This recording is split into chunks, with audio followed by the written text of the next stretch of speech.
구약 선지자 이 마지막 선자인 이 말라기는 하나님을 경외하는 것이 필연적으로 그분의 율법을 존중하는 것과 연관되어 있음을 우리에게 보여주고 있습니다. 이 율법은 호렙산에서 모세에게 주어진 것이다 라고 오늘 본문에서 기록을 하고 있습니다. 4절에 보세요. 내가 호렙에서 온 이스라엘을 위하여 내 종 모세에게 명령한 것 곧 율례와 법도를 기억하라 라고 말씀합니다.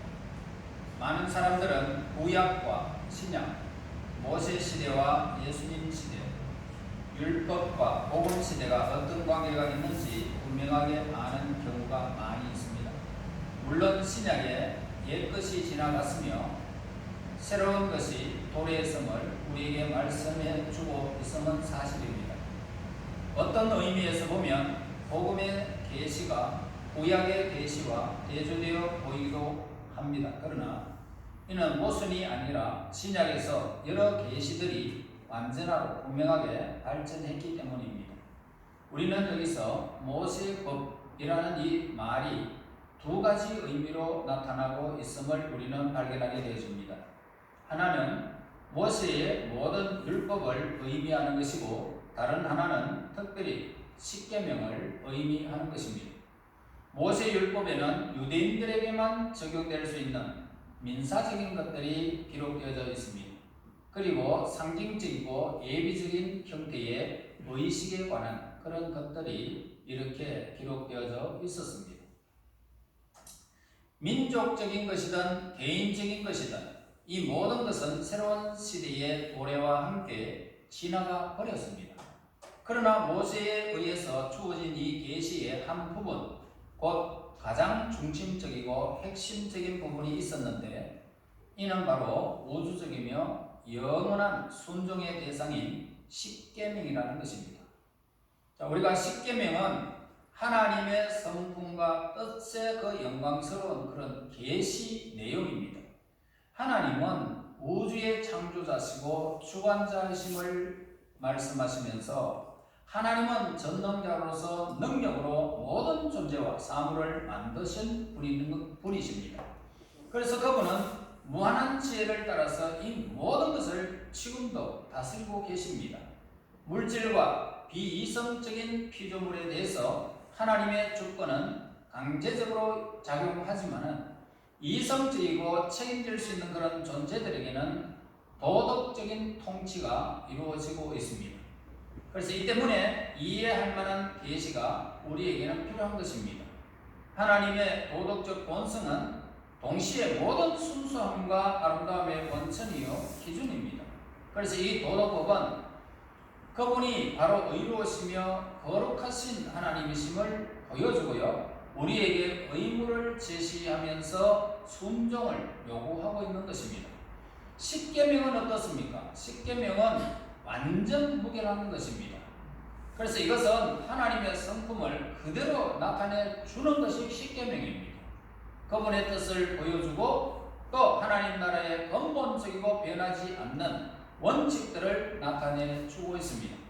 또한 이 십계명은 인간의 본질에 적합한 것입니다. 인간에게 최고의 발전과 행복을 보장해 주고 있는 것입니다. 그래서 인간은 도덕적 존재이고 또 책임적인 그런 존재이고 하나님의 형상을 따라 하나님을 섬기며 영화롭게 하고자 지음을 받은 존재라는 것입니다. 그래서 하나님의 성품을 따라 지음받았다는 것은 뭐냐면 인간의 발전에 필수적이라는 것입니다. 그래서 하나님의 순수함과 아름다움을 보여주고 또 그분의 거룩하시고 그리고 의로우신 뜻을 보여주는 이 도덕률은 사람들 앞에 그들 자신의 성품이 본래는 어떠했는지 또는 그들이 어떻게 성장해 나가야 하는지 그렇게 십계명은 우리에게 하나님께로 이렇게 나가라라고 제시해 주고 있는 것입니다. 그래서 우리는 하나님의 계명을 순종하는 것이 우리들의 존재가 의롭다함을 받는데 필수적인 것이다 라고 말할 수 있는 것입니다. 거룩하시고 이루어진 하나님께서는 신실하지 못하고 불순종하면서 반역하는 족속을 창조하실 수 없었습니다. 인간은 반역과 불순종을 통해서 죄의 세력 아래 놓이게 되면서부터 하나님 앞에 또 그분의 피조물 가운데 거할 권리를 상실해버리고 말았습니다.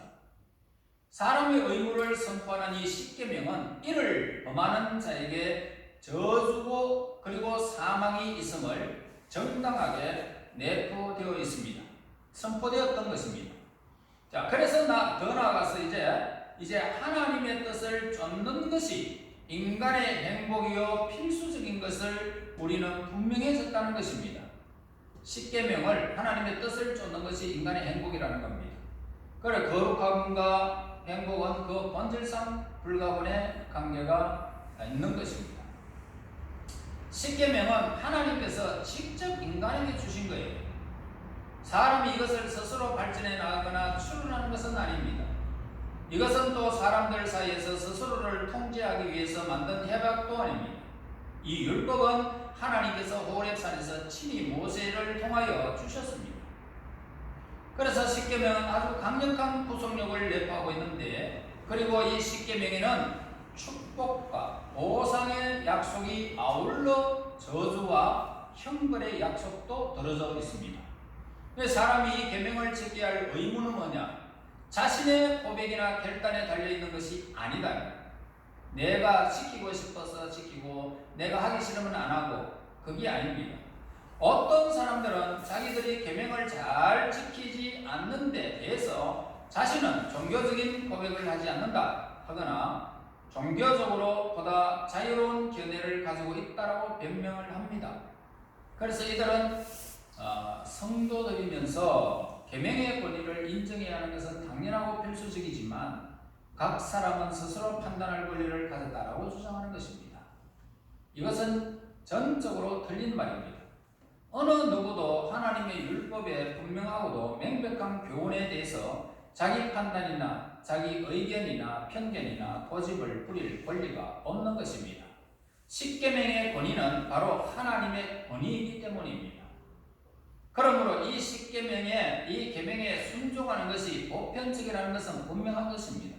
그래서 이 십계명의 권위는 영원하기 때문에 하나님도 이 십계명을 인간에게 주셨지만 이 십계명을 영원히 바뀌지 않습니다. 그래서 복음의 기초인 이 십계명은 복음의 면류가 아닌 영광이 될 것입니다. 이 복음은 율법을 폐한 것이 결코 아닙니다. 율법의 기준을 낮춘 것도 아닙니다. 복음은 율법의 엄격함에 대한 것도 부인하지는 않습니다. 복음은 율법이 거룩하며 의로우며 선하다고 선언함으로써 율법의 영예를 부여하고 있습니다. 그래서 율법은 범죄를 용서할 수 없습니다. 그래서 율법은 생명을 줄 수도 없고 죄인에게 구원을 베풀 수도 없는 것이 율법입니다. 율법은 죄에 대해서 알게 했고 인간이 얼마나 약한지 또는 얼마나 타락했는지 그걸 다 십계명에서 율법에서 다 보여주신 것입니다. 이렇게 함으로써 율법은 용서와 긍휼과 구원의 은혜가 나타나지 아니하면 율법으로 모두가 사망을 받는 것입니다. 형벌을 받는 것이라는 말입니다. 그러므로 율법은 재차 구속의 계획을 세웠던 것이죠. 어떻게? 율법을 완성하기 위하여 예수님이 오신 것입니다. 그래서 예수님께서 우리들을 위하여 율법의 완전한 요구를 희생으로 받아들인 것입니다. 그래서 우리들의 모든 죄를 짊어지시고 자신의 희생함으로써 저주의 형벌을 거두셨던 것을 믿는 믿음이 우리를 율법의 저주로부터 자유하게 된 것입니다. 율법이 완벽하기 때문에 하나님도 고칠 수 없기 때문에 하나님이신 예수님이 이 땅에 오셔서 율법을 완전하게 그분이 다 실행한 것입니다. 몽땅 우리는 할 수가 없어요. 너무 완벽하기 때문에. 그러므로 우리는 율법이 바로 복음의 기초라는 것을 우리는 알아야 됩니다. 곧 복음의 계획과 구속의 예비 작업과 조건들을 결정한다는 것을 알아야 한다 이 말입니다. 또한 예수님을 통하여 우리의 본성이 새로워지며 생명과 능력을 선물로 얻게 된 것은 이전의 죄로 죽었던 우리들, 타락한 본성 가운데 지내고 마귀에게 끌려다녔던 우리가 사랑과 희락에도 부름을 받아서 율법에 순종할 능력을 얻게 하기 위함이었던 것입니다. 그래서 율법은 언제나 변함이 없습니다. 이제 보다 높은 순종의 동기가 생긴 것이고 보다 강한 순종의 힘이 생긴 것입니다. 이는 우리가 예수님의 구속을 통해서 완전한 만족과 화목과 생명과 구속의 선물을 예수님으로부터 믿는 그 순간 얻었기 때문입니다. 그래서 하나님의 율법이 각 사람의 마음에 깊이 임하고 그의 삶과 행동을 통해서 나타나게 되어진다면 복음의 영광과 면류관이 각 사람에게 임하게 될 것입니다. 이제 예수님의 은혜와 성령으로 말미암아 하나님의 율법은 우리에게 씨가 되어졌고 또 하나님의 율례는 우리의 노래가 된 것입니다.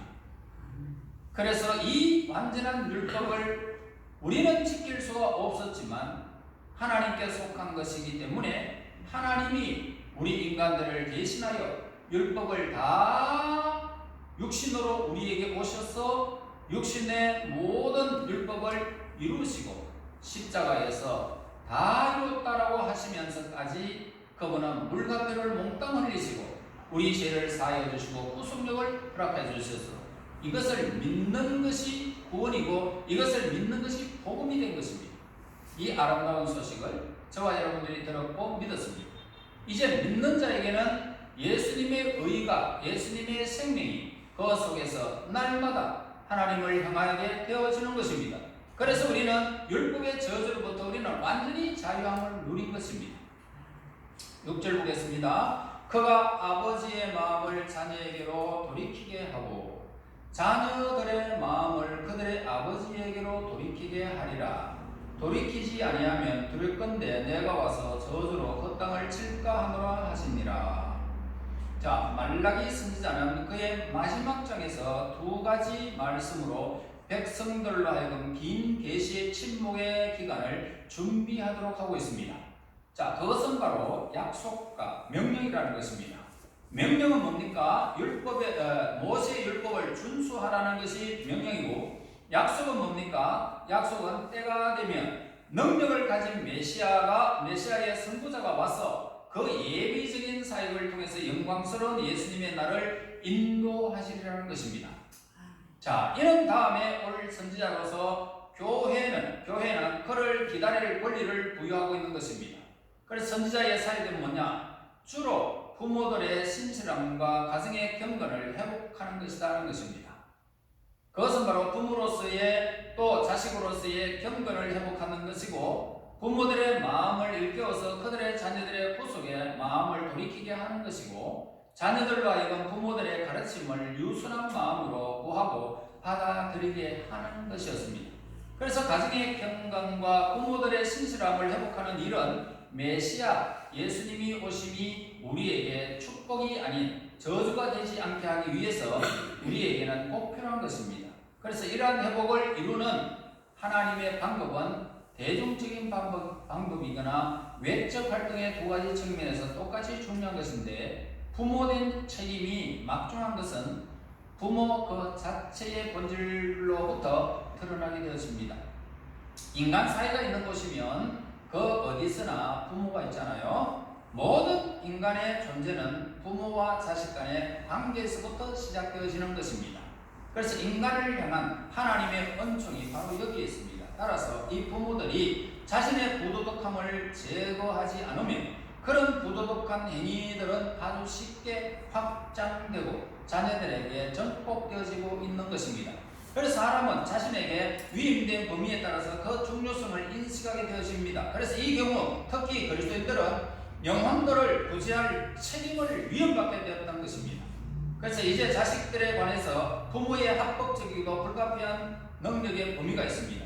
하나님의 법이나 인간의 법, 그 어느 것도 아이의 유순한 마음의 핍박이나 신체적인 고통이나 그리고 형벌을 가함으로써 강압적으로 대할 권리가 부모에게 없다라는 것입니다. 그래서 또는 권리의 남용이나 쾌변이나 거짓을 통해서 자기 의견을 강요할 권한도 부모에게는 주어지지 않았습니다. 이렇게 해, 저렇게 해. 그런 강요도 하나님께서는 남용하지 않았습니다. 그러나 율법의 승리는 부모들이 모든 기회를 통해서 본을 보여줌으로써 자식들의 마음에 믿음의 능력을 강화하도록, 즉 다시 말해서 선한 의미에서 부모들의 신조를 받아들이도록 영향력을 가지도록 만드는 것이 부모 역할입니다. 부모가 행동이 잘못한데 입으로 아무리 강요해봐야 아이들이 고치지 못합니다. 그래서 행동으로 내 삶을 본으로 보여주어서 그들이 나의 영향력을 받도록 해야 된다는 것입니다. 그러나 이러한 영향력에는 지배자는 엄격한 책임감과 부모 관계로서 인해서 본질적으로 생겨나는 그런 예정이 있어야 된다. 예정이 밑바탕되지 않는 교육은 교육이 될 수가 없다는 사실을 우리에게 일러주는 것입니다. 그래서 부모가 자신들의 책임을 다하느냐 소홀히 하느냐에 따라서 아이들은 언청으로 나아갈 수 있고 아니면 불경건함으로 그렇게 나아갈 수도 있다는 것입니다. 그러므로 하나님을 위해서 자녀를 교육하는 것은 이 땅에서 행해야 할 가장 중요한 법이라는 것입니다. 율법만 중요한 것이 아니고 율법이 물론 중요합니다. 완벽합니다. 그런데 우리가 아무렇게나 이 율법을 준수하지 않냐고 내 삶을 아무렇게나 한다면 오늘 우리의 삶에는 그 이웃에게 향한 그리고 내 가장 가까운 내 자식들에게도 그런 영향력을 끼치게 된다는 것입니다. 우리 모두 하나님의 법을 따라야 될 것이고 그 다음에는 자신과 온 가족이 온전히 세워져 가야 되는 것입니다. 이것이 오늘 우리에게 십계명의 권위와 능력이라는 것입니다. 여러분 이제 하나님의 법은 너무 완벽하기 때문에 그것을 예수님께서 우리가 할 수 없는 일을 그분이 하셔서 우리가 예수님을 믿고 따라가게 하셨습니다. 뿐만 아니라 우리가 그 완벽한 그 예수님의 은혜를 받았다면 우리 또한 권위로 나가지 말고 억압으로 나가지 말고 우리가 애정을 품고 그 아이를 사랑하는 마음으로 그렇게 우리가 이 예수님의 사랑과 같이 그렇게 우리의 삶에서 실천해 나가게 되어지면 내 자신과 내 이웃과 내 가정이 온전하게 나아갈 수 있는 길이 우리에게 주어졌다는 것입니다. 그러므로 오늘 이 본문에서 우리에게 행하시는 것은 하나님의 법을 따라서 자신과 온 가족이 온전히 세워가기를 하나님은 원하고 계십니다. 이 온전히 세워가는 가정이 되시기를 예수님의 이름으로 축원합니다. 하나님 은혜 감사합니다. 오늘 우리들을 사랑하사 하나님의 거룩한 뜻을 이루게 하여 주시고 복음의 때를 누리게 도와주심을 감사합니다. 예수님 우리에게 행하신 그 모든 행적을 따라 저희들이 믿었고 예수님을 따라서 의의 길로 가게 됨을 진실로 감사합니다. 이제 우리 가정들이 예수님 안에서 이런 사랑을 받았기에 사랑의 실천자가 되게 하셔서 애정으로 온 가정을 세워져가는 온전한 가정들이 될 수 있도록 인도하여 주시옵소서. 예수님 이름으로 기도하옵나이다. 아멘. 341장입니다.